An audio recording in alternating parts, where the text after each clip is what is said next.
The midwife's hands shook so hard the candle guttered. Blood sheeted down the girl's thighs, thin, bird-bone thighs that should still have carried her to a hayloft, not to a marriage bed.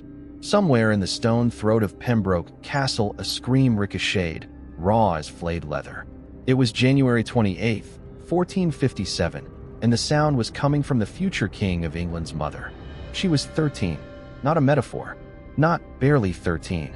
13 winters, 13 Easters, 13 birthdays she had spent playing hoodman blind in the solar at Bletsoe. Now her pelvis was cracking open to save a dynasty nobody had asked her to build. Hold that image. Let it burn behind your eyes. Because every textbook that calls the Tudors glorious skips this frame.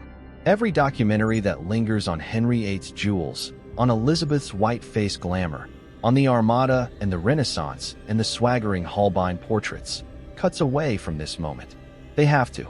Otherwise the guilt peels, the Tudors drop from myth to felony, and the whole English success story smells of iron and afterbirth. But we are not cutting away. Tonight we stay in the room. We watch the candle weep tallow. We listen to the girl plead for a mother who is 40 miles away and powerless.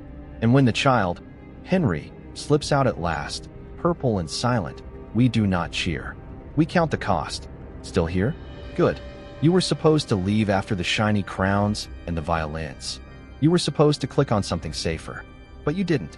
So subscribe, right now, because the next 15 minutes will fracture everything you thought you knew about royal fairy tales. Smash that button for a child who could not smash her own cage. Now rewind. 9 years earlier, May 1443, a spring morning rinsed with dew. Bees drone over the herb garden at Bletsoe Castle, Bedfordshire. In the upper chamber a baby girl yawns, pink, down-haired, already worth 3 earldoms, 2 Welsh Marcher lordships, and the loyalty of half the Somerset affinity. Her first lullaby is the clink of counting coins. Her father, John Beaufort, Duke of Somerset, stares down at her as if she were a loaded cannon pointed straight at the House of York. He whispers the name that will become a war cry and a curse. Margaret. 6 months later Somerset is dead. Not in battle, not in bed. Face down in a London tavern with his dagger hilt between his ribs and a suicide's verdict on the coroner's roll. The king, vacant, saintly Henry VI, shrugs. The crown confiscates the Beaufort lands. The baby becomes a parcel again, addressed to whoever can steal her first. Enter William de la Pole, Duke of Suffolk, smooth, perfumed, already imagining his own crest quartered with Beaufort lions. He scoops the 1-year-old heiress into his arms, signs a marriage contract with his 7-year-old son, and sends the infants to play with wooden knights while their futures are soldered together. A papal dispensation arrives from Rome, because the toddlers are cousins, because God's bureaucracy loves paperwork more than mercy. The wedding is staged in February 1450. Margaret wears cloth of silver sewn by nuns who murmur, Domini, salva puellum, under their breath. She thinks it is a game. She tries to eat the ring. History coughs. Suffolk's head is hacked off by pirates in the Channel 2 years later. Little John de la Pole is orphaned, the marriage unconsummated, the Beaufort lands once again adrift. And the vultures circle lower. Now meet Edmund Tudor, 24, illegitimate half-brother to the king. Welsh blood, French manners, eyes like wet slate. He has watched Margaret from afar the way a falcon watches a hare. He sees the lands, the titles, the royal blood. Yes, but he also sees the girl herself, small, grave, luminous with intelligence, already reading French devotionals, already fluent in the politics of survival. He wants all of it. King Henry, lost in his psalter, signs the wardship away. One signature, one wax seal, and Margaret is freighted to Edmund's keeping. The date is November 24th, 1455. She is 12. The wedding happens the same week. No white veil this time. No cheering crowds. A priest mutters the vows while Winter gnaws the arrow slits. Margaret's mother, Margaret Beauchamp, tries to object. She is told to be grateful. She is told the girl must be protected. Protected. The word tastes of rust. Here is the detail the chronicles omit. Edmund does not wait. Not a month. Not a week. The marriage is consummated immediately. On the bridal bench, the rush is still smelling of rosemary and fear. The servants hear a whimper, then silence, then the low voice of a man sealing a bargain with a child's body. We know this because 50 years later Margaret's confessor, Bishop John Fisher, will stand in a pulpit at her funeral and let the sentence slip. She was of marvelous low stature, and yet she bore a king. Marvelous. A miracle. A medical impossibility. Translation: she was too small, too young, and someone should have stopped it. By spring her courses stop. By April her gowns no longer lace.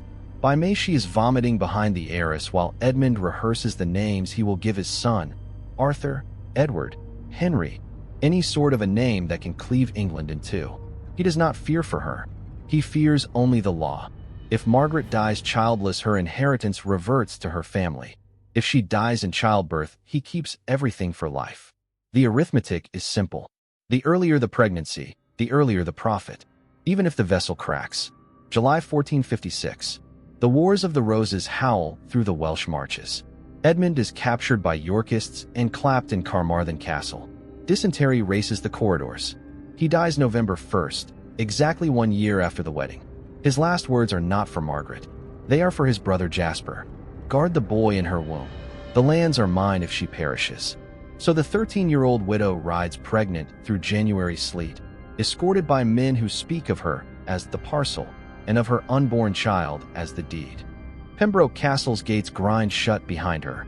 She has no mother, no husband, no midwife she trusts. She is only the thing kicking inside her like a second heart. Labor begins at dusk on January 27th. It lasts until the following night. The women who attend her will never forget the sound, a keening too old for her throat, a noise that belonged to the battlefield outside. They try to turn the baby with warmed oil. They try prayer, ergot, a charm of eagle stone. Nothing yields. The child's head is wedged against bone that has not finished growing. Skin splits. Cartilage tears. A fistula rips her open from vagina to rectum. The room fills with the stink of urine and feces mingled with blood. She lives anyway. The baby lives. They name him Henry. He will become Henry VII, founder of the Tudor line, grandfather of Elizabeth the Great. But the cost is written between Margaret's legs and scars that will never close. She will never conceive again. She will never sleep without pain. She will never forgive the world that needed her broken to mend its own fractures. If this is the first time you have heard this story in plain words, hit like. Hammer it. Because the algorithm prefers roses and crown jewels, and we just dragged you into a labor chamber that reeks of iron. Comment below. Should history books keep sanitizing origin stories? Or is it time we stared at the blood on the floor? Your voice decides how many more hidden rooms we open. Margaret does not die. That is the strangest part. She heals, crookedly, but she heals. While England eats itself in a 30-year blood feast, she learns to walk again, hips canted like a ship that has listed in a storm. She teaches herself Latin between bouts of fever. She studies account rolls, star chamber tactics, the price of loyalty in Wales versus Kent.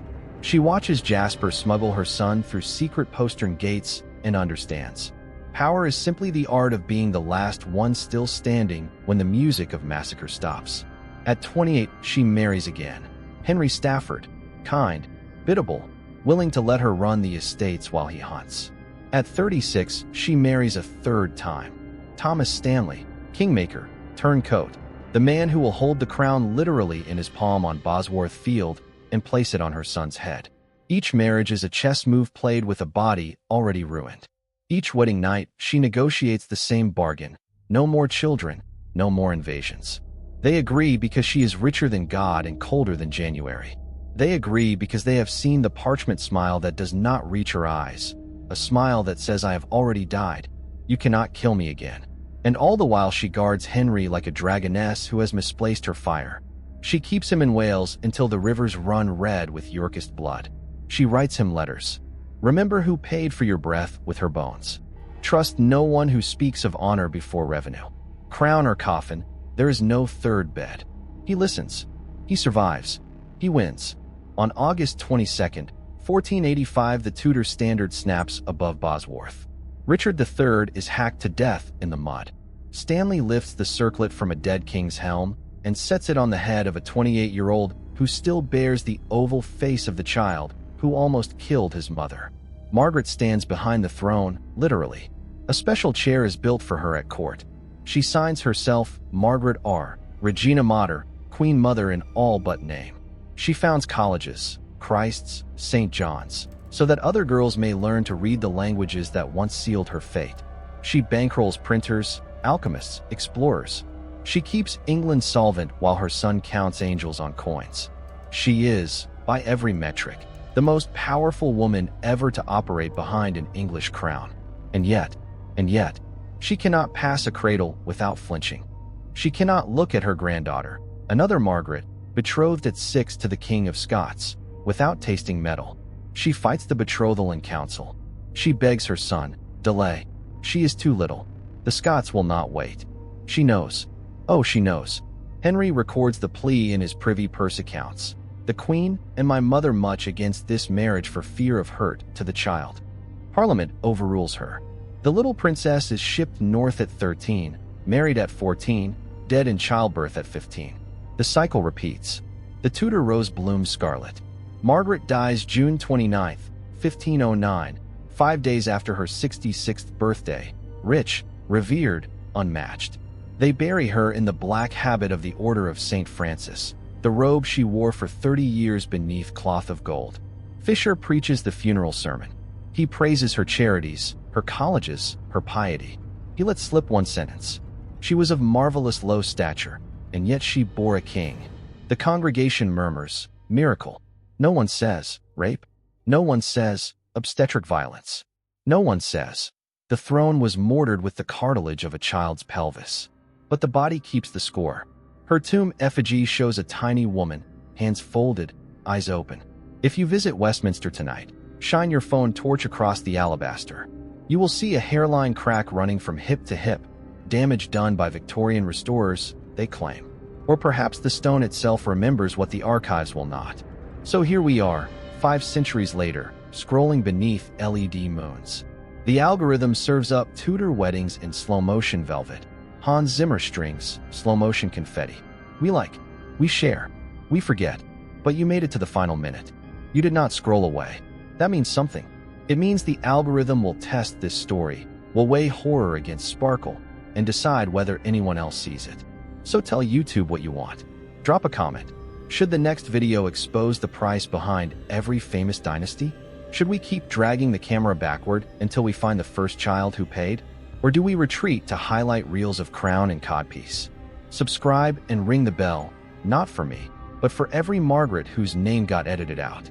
Share this with someone who still thinks the past was simpler. And the next time you see the Tudor rose, on a pub sign, on a Netflix thumbnail, on a tourist tea towel, pause. Really look. 6 petals, white and red, braided together. Pretty. Symmetrical. But lean closer.